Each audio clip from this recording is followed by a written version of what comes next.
So for our next course, the wine is the Verdejo from Elias Mora.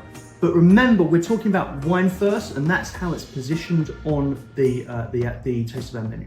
So the Verdejo from Elias Mora. Now this wine is branded, the name of the wine is Contracorriente, and that in Spanish means swimming against the tide, against the current.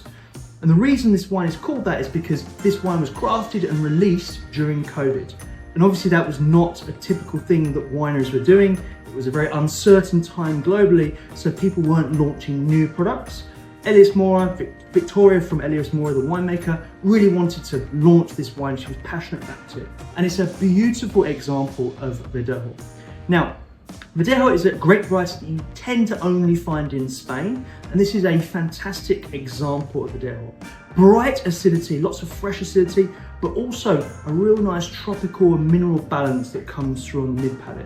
It's a complex wine, but with a very simple structure in terms of acidity. Unoaked, fresh, clean, but that real complexity on the mid-palate.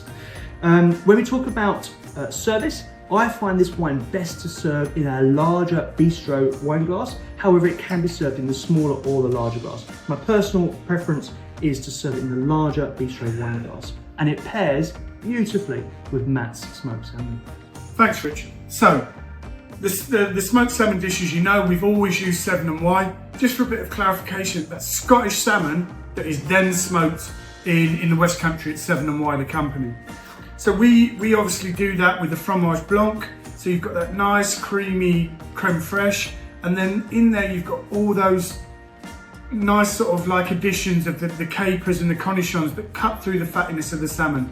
And then we just finish that off with our homemade treacle sourdough, which is one of my favourite breads. You know, I like to think of it as a bit of a huggy bread, you know, something that's really comforting.